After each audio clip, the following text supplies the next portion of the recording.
President Trump's trip to the West Coast. Yesterday, the president popped into California to host some fundraisers, talk about housing issues, and stock up on edibles. But easily the highlight of his trip was getting to visit his favorite child, the border wall.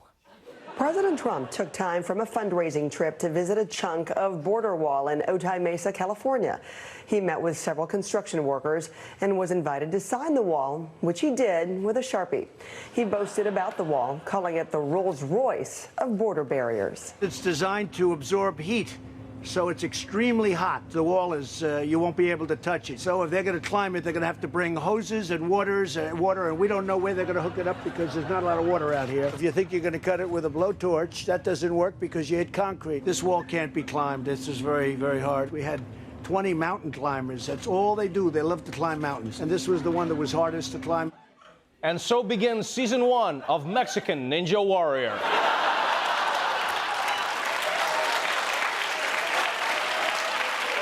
I will say, if you forget the xenophobia and all of the racism, it's pretty cute how excited Trump gets about his wall, right? He reminds me of little kids bragging about what they've built out of Lego. Have you ever seen them?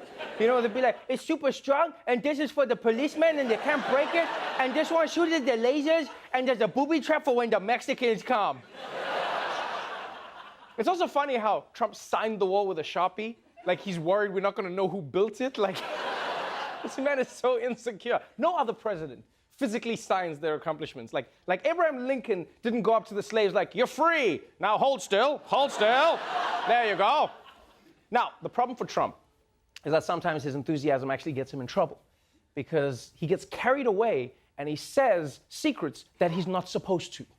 One thing we haven't mentioned is technology. They're wired so that we will know if somebody's trying to break through, and you may want to discuss that a little bit, General. Sir, there could be some merit in not discussing that. Okay? I like that. That was a great answer.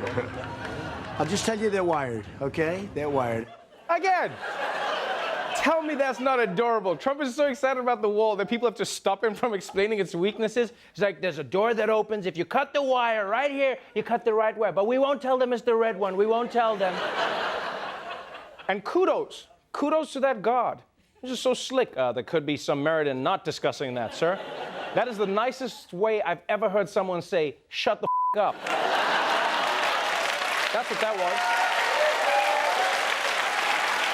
We should all start using that, right?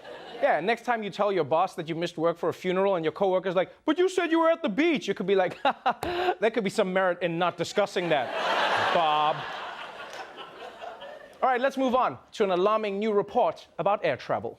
If you have a flight coming up, you may want to be careful about what you drink, because a new study looked at the water safety from a dozen major airlines, and those airlines with the cleanest water are Alaska Airlines, Allegiant, Hawaiian Air, Frontier, and Southwest. While the dirtiest water is found on board Delta, American, United, JetBlue, and Spirit Airlines. That might surprise you, right? The study suggests sticking with bottled water on planes and avoiding the coffee and tea. You can also use hand sanitizer instead of washing your hands in the bathroom. Yes. Turns out if you've been drinking water on a plane, your bowels may be in danger.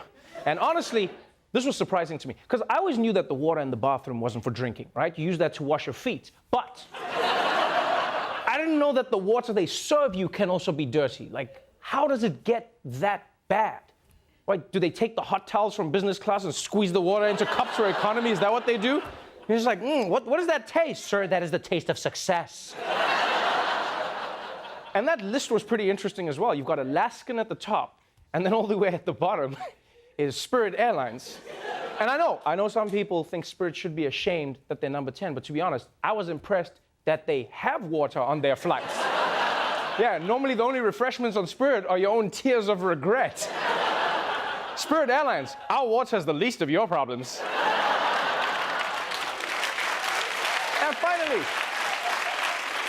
tomorrow is September 20th, the big day when everyone is supposed to raid Area 51. And although this thing just started out as a joke, it turns out they might actually find something.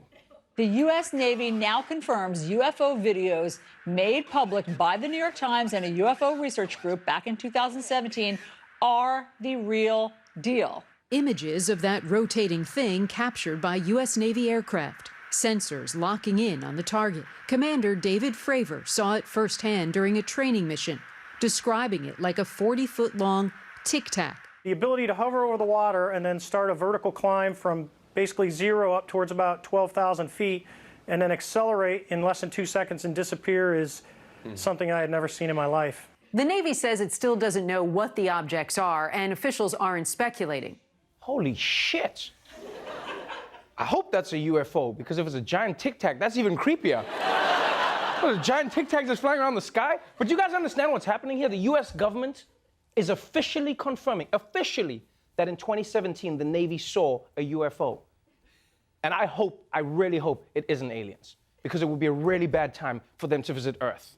Yeah, can you imagine? They'll land and be like, take us to your leader. And we'll be like, sorry, he's signing a wall right now?